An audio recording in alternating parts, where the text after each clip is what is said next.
Right, good morning and welcome. I'm Mr. Simons, looking at grade 11 trigonometry, general solution. That's also grade 12 revision because we need to know this for grade 11 and 12.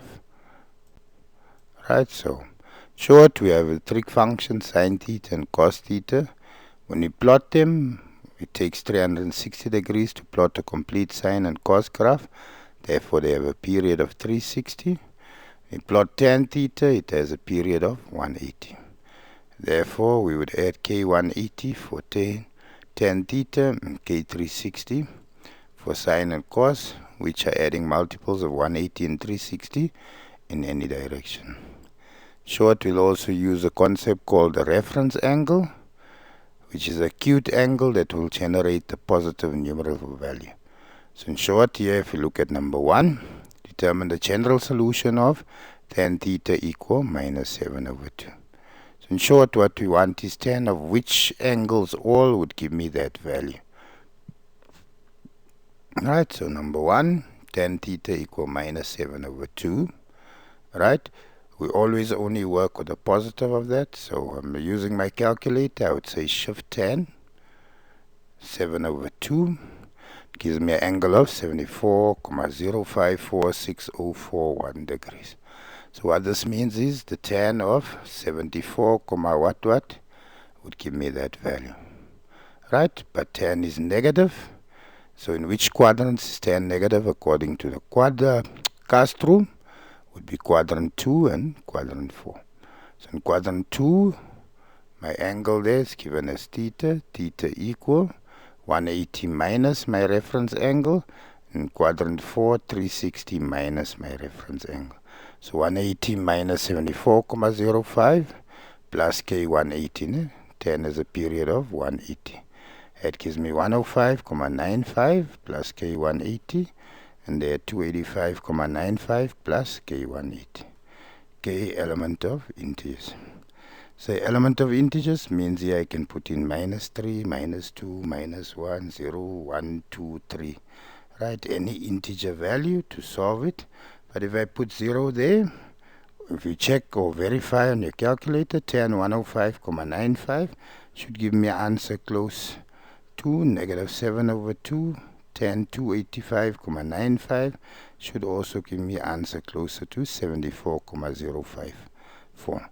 So general solution, we're just finding all these angles and these people that do horizontal and vertical drilling and fitting and turning also makes use of this concept when they read their drawings. Right, we'll look at problem number 2. Determine a general solution of 2 sine theta equal half. So first I'm going to make sine theta the subject of the formula. Sine theta equal half. To get the reference angle, we'll always say from our grade 10 work, shift sine half. I assume you know to get half, the reference angle is 30. So what we solve there, sine of 30 equal half. But we need to find the other angles that will also give me half. Alright, so number 1, sine there was positive half. In which quadrant is sine positive? Quadrant 1 and quadrant 2 according to the due to the cast rule. So in quad 1, theta equals simply my reference angle plus K360. Remember 360 degrees to plot a complete sine graph. Or quadrant 2, which is 180 minus 30 degrees plus K360, gives me 150 plus K times 360. And I must specify, very important, that K is an element of integers. Some teachers want you to specify it separate, but at the end of the day you can write it as 1. K element of integers.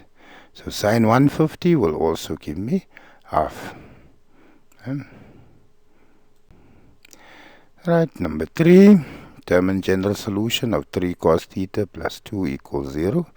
So that is now actually second variation where we first have to manipulate number 2 and 3.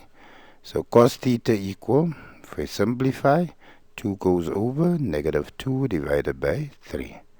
I find the reference angle. I never use the negative because it's going to give me a negative angle, and then I must say 180 minus that, and most of you forget it.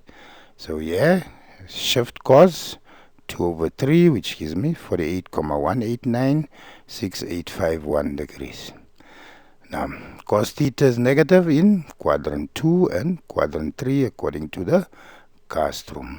So in quad 2, 180 minus 48,189 plus K360, because cos 360 degrees to plot a graph. Quad 3, 180 plus 48 gives me K360. If I simplify, 180 minus 48,18 gives me 131,81 plus K360. There, 180 plus 48,18 gives me 228,19 plus K times 360. K element of integers. So in short, cos of 131,81 should give me that. Cos of 228,19 should give me negative 2 over 3 more or less. Right, I hope you like and enjoy the lesson. Please subscribe.